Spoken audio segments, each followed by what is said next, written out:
पिंपळनेर शहराच्या पहिल्या नगर परिषदेच्या निवडणुकीत भाजपा व शिवसेना शिंदे गटात काटे की टक्कर अशी लढत होती। नगर परिषदेच्या भाजपचे उमेदवार डॉक्टर योगिताताई जितेश चौरे या शिवसेनेच्या ललिता गायकवाड यांच्या विरोधात 1366 मतांची आघाडी घेत प्रचंड मतांनी निवडून आल्या। यामुळे पिंपळनेरच्या नगर परिषदेवर भाजपचा झेंडा रोवला गेला।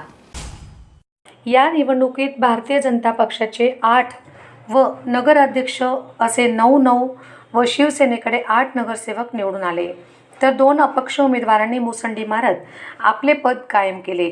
प्रभाग क्रमांक 9 मध्ये 10 वर्षे उपसरपंच असलेले साहेबराव गांगुर्डे हे अपक्ष रोलर चिन्हावर निवडून आले, तर प्रभाग क्रमांक 5 मध्ये डॉक्टर प्रशांत कांतीलाल बागुल हे भाजप व शिवसेनेच्या उमेदवाराचा पराभव करून 17 मतांची आघाडी घेत स्वतःचे अस्तित्व त्यांनी कायम केले। प्रशांत बागुल यांना शिवसेनेत प्रवेश करूनही उमेदवारी न दिल्यामुळे त्यांनी ही उमेदवारी अपक्ष जाहीर केली होती, त्यात त्यांना यश आले। यावेळी रॅलीला संबोधन करताना माजी आमदार कुणाल पाटील यांनी चौरे कुटुंबासह निवडून आलेल्या व भाजपचे पराभूत झालेल्या सर्व उमेदवारांचे अभिनंदन करत कार्यकर्त्यांच्या अथक परिश्रमामुळे हा विजय शक्य झाला, हे सर्व श्रेय पिंपळनेर नगरीतील भारतीय जनता पार्टीचे कार्यकर्ते व त्यांच्या हितचिंतकांचे आहे, असे बोलून त्यांनी आभार मानले। तुषार ढोले, साक्री सहसंपादक। महाराष्ट्रामध्ये नगर परिषदांचे जे निवडणुका जाहीर होत आहेत त्यामध्ये भारतीय जनता पक्षाचा झंझावात आपण सुद्धा एक भारतीय जनता पक्षाचा प्रचंड मोठा झंझावात बघायला आम्हाला मिळतोय।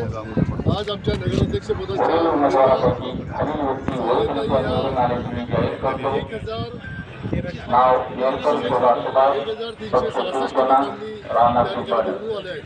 प्रचंड मोठं मतदान आणि प्रचंड मोठा लीड घेऊन त्या ठिकाणी आमचा भारतीय जनता पक्षाचे उमेदवार निवडून आले आहेत। एकूण 18 पैकी 8 जागांवरती आमच्या नगरसेवक आणि 2 जागांवरती अपक्ष असे एकूण 10 नगरसेवक हे आमच्या विचारांचे त्या ठिकाणी निवडून आले आहेत। फार पिंपळनेरच्या नगरपालिकेच्या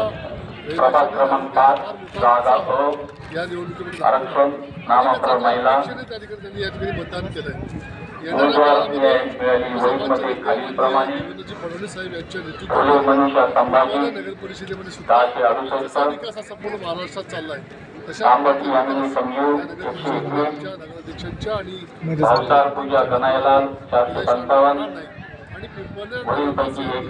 जो विश्वास आमच्यावर दाखवला आहे तो विश्वास पूर्ण केल्याशिवाय सर्वांना या ठिकाणी शब्द देतो।